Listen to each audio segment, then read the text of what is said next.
Si el PIB de España e Italia se juntaran, si nos juntamos España e Italia, es un 52% superior al de Alemania. El PIB del Eurosur, es decir, con Francia, esa unión que hiciera Francia, sería el 15% superior al Euronorte, es decir, a todos los países del norte. Y esto es un dato bastante importante porque los PIB estaríamos por encima del PIB del Euronorte sin Alemania y Francia, un 73,6%. Quiere decir que esos países del Euronorte que tanto mandan están muy por debajo del PIB. Conclusiones de eso: el control del Eurosur está entre Italia y España.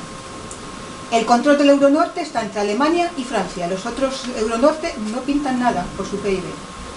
Una salida de Francia e incorporación al Eurosur cambiaría por completo toda la estrategia de poder, y eso es muy importante.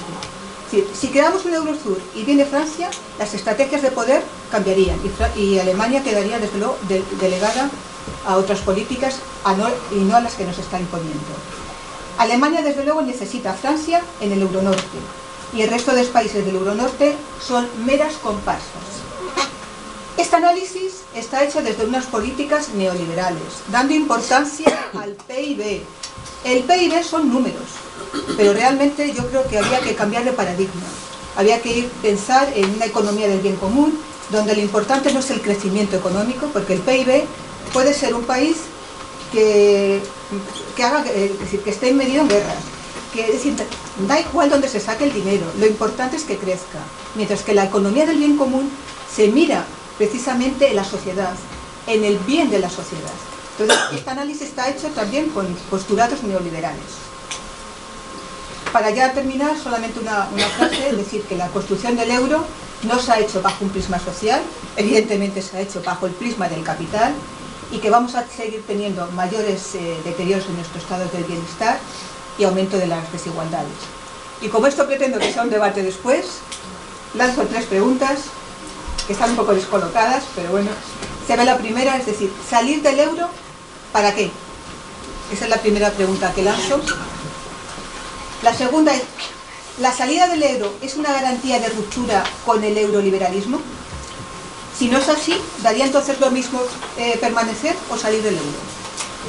Y la tercera, ¿hay alternativas al euro desde la izquierda? Bueno, pues por mi parte creo que me he ceñido al tiempo, un poco de prisa, pero muchísimas gracias por vuestra atención. Bueno.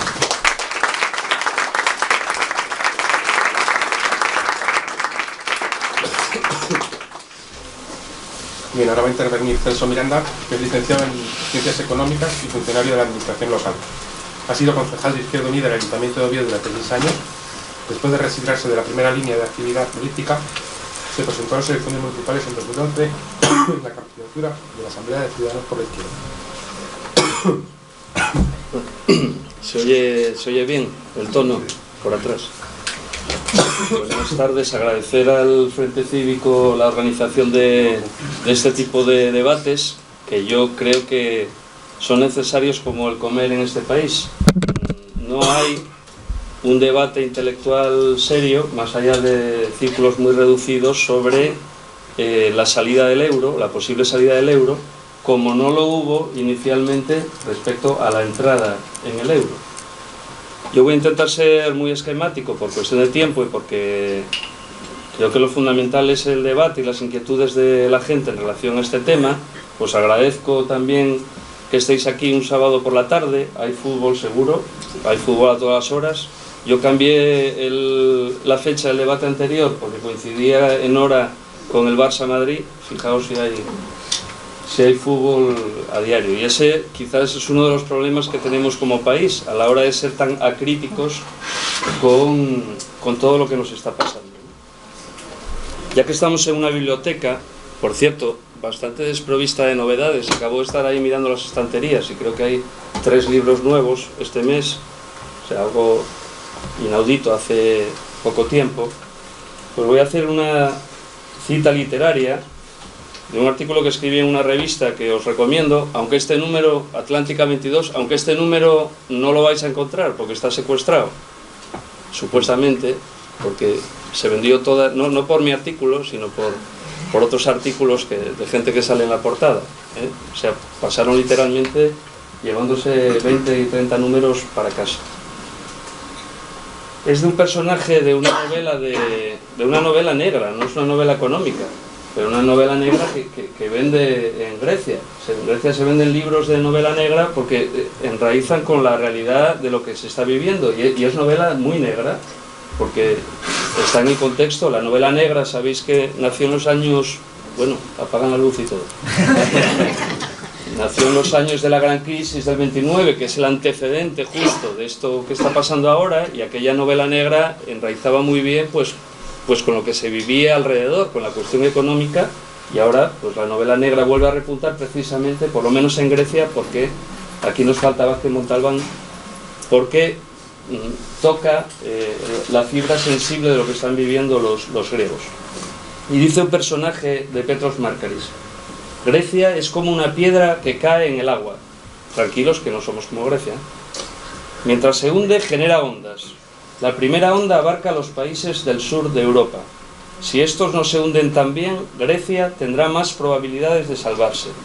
La segunda onda, más amplia que la primera, abarca a Europa entera, que tiene una moneda común, pero carece de una política económica general y se rige por políticas nacionales diferentes y contradictorias.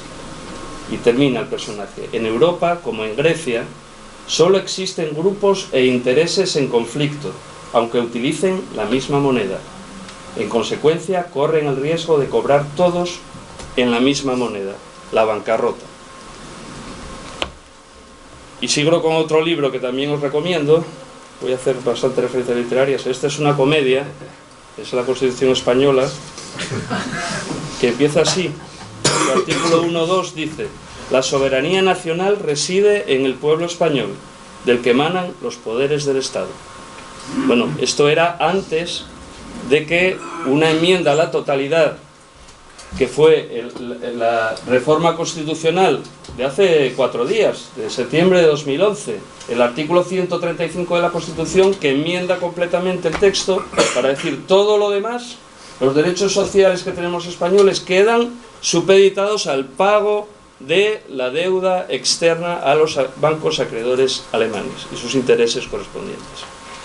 Cuestión que pasó sin ningún tipo de consulta, pregunta, debate en este país, pues con el apoyo, ya no recuerdo si del PP o del PSOE, o fue primero el PSOE y luego el PP. Ambos dos se juntaron, y algo que es intocable teóricamente para otro tipo de cuestiones, pues no lo fue en esta ocasión. Yo creo que, desgraciadamente, no es tan sencillo como echar la culpa al PP o al PSOE o a los dos de la situación en la que estamos. En el año 1992, cuando se aprueba el Tratado de la Unión Europea, el Tratado de Maastricht, se generó de aquella un enorme consenso social y político, pues que yo creo que de ahí mi postura respecto a, ya se anticipó aquí en la mesa, yo soy contrario al euro. Bueno, lo que tengo que decir en mi descargo es que ya lo era en el año 92, donde solo una minoría de la izquierda, parte de lo que en aquel momento era la Dirección de Izquierda Unida, generó un debate, intentó, digamos, un debate intelectual para explicar, y está escrito en varios libros que hay que recomendar. Este es un libro del año 92, Izquierda Unida imprimía libros de aquella, libros de la Catarata, La izquierda y Europa, una aproximación crítica al Tratado de Maastricht. Si leéis este libro ahora, es que lo vais a entender todo, porque prácticamente el 90% de las cosas que se preveían aquí, y de aquella se tachaba a la gente que escribe esto de catastrofista, pues yo creo que casi hasta se quedaron cortos, ¿no? Pero, bueno, ahí hubo un fuerte debate político, incluso salió una escisión de Izquierda Unida. ¿Os acordaréis de aquel, o ya no, de aquel Partido Democrático de la Nueva Izquierda? Algunos de sus dirigentes se encontraron acomodo en el Partido Socialista, incluso en altas instancias europeas, como Diego López Garrido, y de aquella también los sindicatos mayoritarios pues dieron una cosa extraña, que era un sí crítico a Maastricht.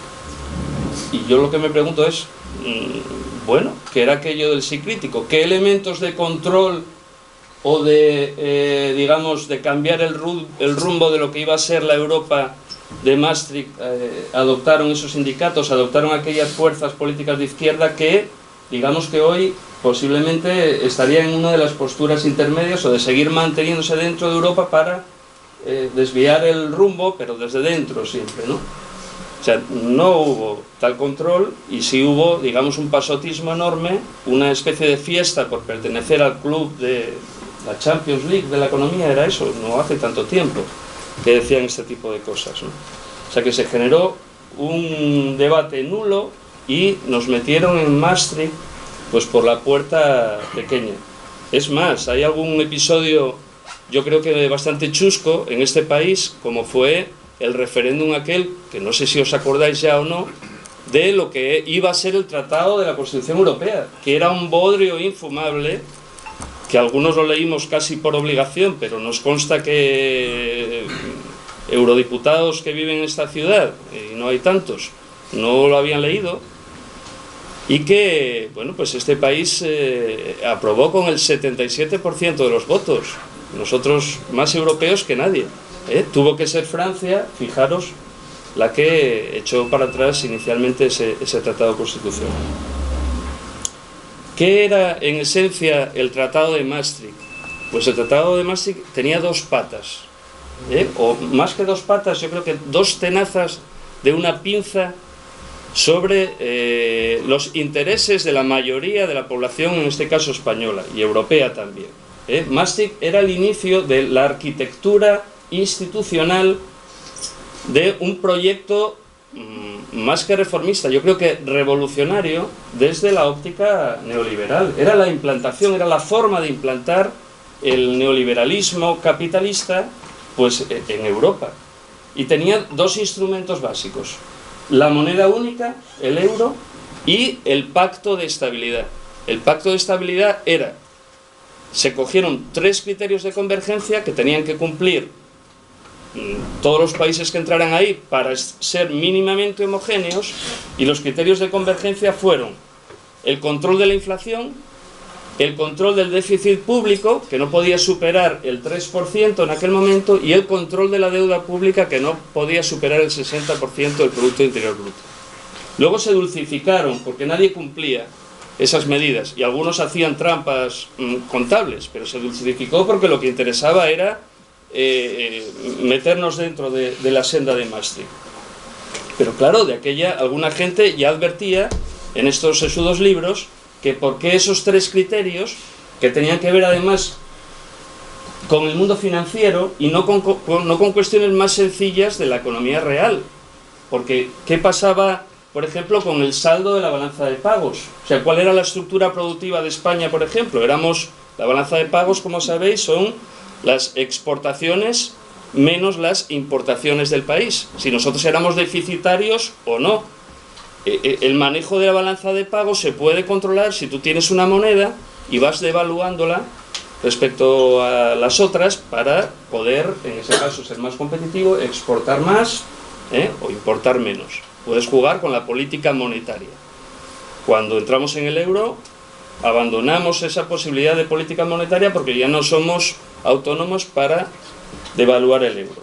Entonces, ¿por qué no se hizo un análisis de qué países iban a entrar en función de cómo tenían esa balanza de pagos? Si eran acreedores o eran importadores o cómo era la cuestión. No se hizo, por supuesto, un análisis de la renta per cápita de los países, que seguía y sigue divergiendo cada vez más, o de otro tipo de cuestiones sociales, de seguridad social, de impuestos, etcétera, etcétera. Ni siquiera, y esto es esencial para mí, por lo menos el tema de la tasa de paro. En España, la tasa de paro en los años 90, bueno, en Alemania, años 89, 90, 91, la tasa de paro estaba entre el 4 y el 5%. O sea, prácticamente era pleno empleo, como están hoy. España tenía tasas del 17, 16, 15% en aquellos años. Es decir, más que triplicaba la tasa de Alemania. Y la media de la Unión Europea era pues del 8%. O sea, los dos extremos, digamos que eran Alemania, para bien, con poco paro, Y España con mucho paro, que bueno, que hoy ya lo pilláramos, porque hoy estamos estabilizados, como sabéis, en tasas del 25%. Y es curioso que parece que nadie habla, bueno, nadie, que no se habla de esa realidad, cuando ahora dicen estamos saliendo de la recesión, pero ¿quién estamos saliendo? Porque, o sea, si alguien que está en paro y tiene dificultades ve el telediario, yo creo que estará diciendo o se confunde el telediario o yo estoy en un país que no es el mío, ¿eh? Y porque eso va a seguir siendo así, porque no hay mecanismos, es imposible, es algo de lo que os quiero trasladar, es imposible reducir el paro estando dentro del dogal de la Unión Europea, ¿no? Porque con todo esto del Pacto de Estabilidad, lo que se estaba prohibiendo en realidad era ya no tomar una política económica revolucionaria, no, políticas económicas keynesianas, de tirar del gasto las típicas, las clásicas que se hicieron toda la vida. Es decir, se estaba impidiendo que dentro de la Unión Europea se hiciese política progresista. De hecho, cada vez que hay una reforma, desde entonces para acá, sea fiscal o sea de otro tipo, ya sabéis que reforma equivale a recorte, equivale a ajuste, equivale a política regresiva, siempre en la misma dirección. Bueno, y el otro asunto, o sea, pacto de estabilidad por una parte y el tema de la moneda única, que es lo que nos trae aquí hoy, por otra, aunque es indisoluble todo esto. Yo creo que la senda europea no distingue, digamos que la moneda única es el instrumento, pero acompañado de otros instrumentos, de otras políticas. Bueno, la moneda única lleva implantada en este país y en el resto. El euro tiene escasamente 13 años. A mí por lo menos me parece toda una vida, y si 20 años no era nada según el tango de Gardel, pues 13 años me parece una eternidad, porque a este país, yo creo que lo dijo alguien antes que yo, ya no lo conoce ni la madre que lo parió, en solo 12 años de existencia del euro. El euro, algunos datos que os doy, es la moneda oficial de 21 países, 17 pertenecientes a la eurozona, de los 28 de la Unión Europea, es decir, hay países que forman parte de la Unión Europea, esto es importante, y no están en la eurozona, no forman parte del euro, no tienen el euro como moneda de referencia. Bueno, y hay 4 microestados que prácticamente no se sabe lo que son: el Vaticano, con todos mis respetos, Mónaco, San Marino y Andorra, que también tienen el euro como moneda. 332 millones de personas en total bajo la esfera del euro. Y hay algunos países que incluso llegaron a debatir en referéndum el no adoptar la moneda, como son Dinamarca o como es Suecia, y algún país que es euroescéptico desde sus inicios y va a seguir siéndolo, como es el Reino Unido. Y quiero decir, cuando ahora os dicen es imposible salirse del euro, pues la gente que dice eso debería hacérselo mirar, porque hay países que no son Cuba precisamente, que están fuera del euro también, y no son tachados de terroristas ni están en ninguna lista negra de la CIA, supongo.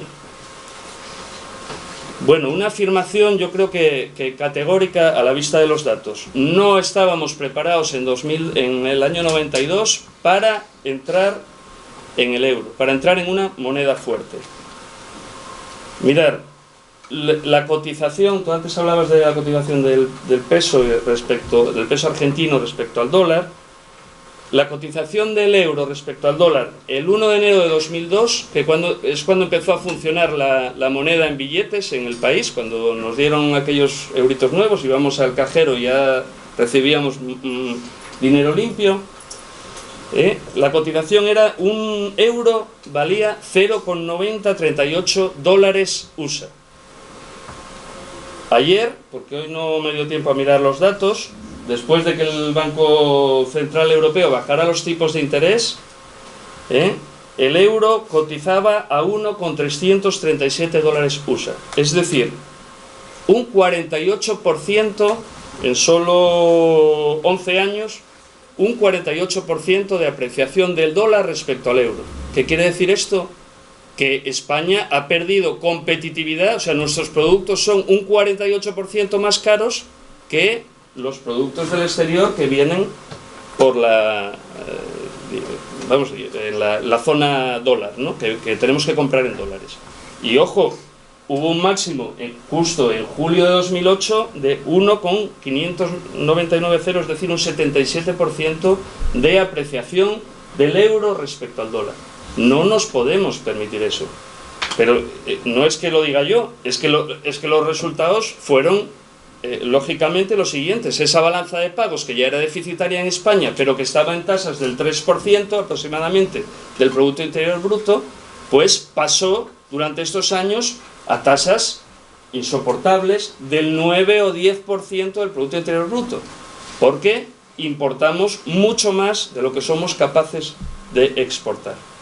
Y eso tiene consecuencias, lógicamente, en el tema de la deuda, en el tema del endeudamiento con el exterior. Los pasivos financieros de España con el exterior son, a fecha de 31 de diciembre de 2010, 2,3 billones de euros. Hace poco estuvo por aquí Julio Anguita en esta sala, en la grande, éramos alguno más, pero bueno, seguimos teniendo interés por el tema, por lo que veo, aunque no está Anguita, y decía algo que es otra verdad del barquero: la deuda es impagable. Y tú hablabas antes del caso argentino, yo lo tenía apuntado por aquí también en mis notas. Es que Argentina tuvo que hacer quitas de deuda y plantarse y decir, después de quitar a no sé cuántos ministros de economía y algún presidente por el medio, en una semana tórrida, después de la época de Menem, pues hasta que dijo, me tengo que plantar, no podemos pagar como país, esto es impagable. Y en España igual, si dividís, aunque sea muy grueso esto, y habría mucho que hablar, pero si dividís esos 2,3 billones de euros por 47 millones de ciudadanos, pues salimos en torno a 40 o 50.000 euros de deuda per cápita. Sois 4 en casa, incluyendo a los pequeños.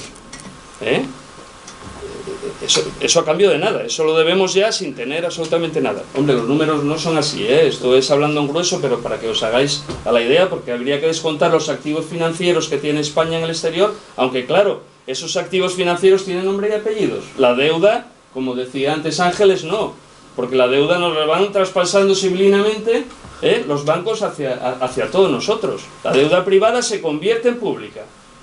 Los activos privados no se van a convertir en activos públicos fácilmente. Aparte, y ya no hablamos de lo que esté en los paraísos fiscales, que algunas fuentes citan casi en medio billón de euros lo que está fuera de España en paraísos fiscales.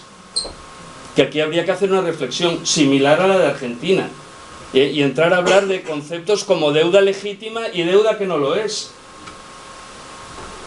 Que fue la deuda argentina, claro, de la dictadura de los militares, que se forraron con contratos de armamento y ponían a salvo sus ahorros y las deudas las apuntaban al erario público. Y aquí posiblemente hay algo de eso y tendríamos que estar fiscalizando a ver quiénes son los responsables de esa deuda ilegítima. Pero bueno, este país está muy lejos de pedir esto. Estamos iniciando a ver si estamos de acuerdo con el euro o no. O sea que imaginaros cómo estamos. ¿Quién controla el euro? Comisiones y UGT, me parece que no.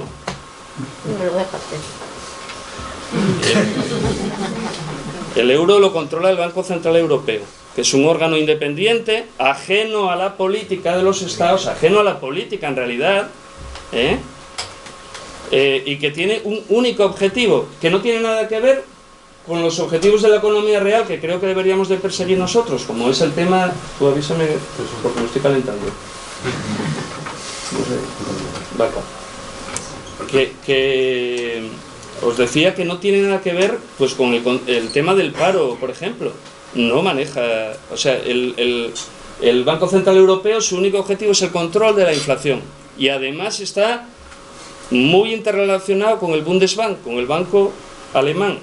No es un banco central, es decir, no emite dinero como es la misión de cualquier banco central para comprar deuda pública, bonos, los eurobonos que suenan ahora, y controlar así las tasas de interés, es decir, el precio del dinero, sino que presta a los bancos privados, como ahora cuando baja el 0,25 los tipos de interés, lo que está haciendo es prestar. O sea, los bancos privados pueden ir al Banco Central a adquirir dinero barato al 0,25 que supuestamente luego va a llegar a la economía, pero eso solo es un suponer, porque luego no llega nunca. Porque lo más fácil que hacen es cogen esos fondos y los invierten ellos en deuda pública, pues al 6, al 7%, que es como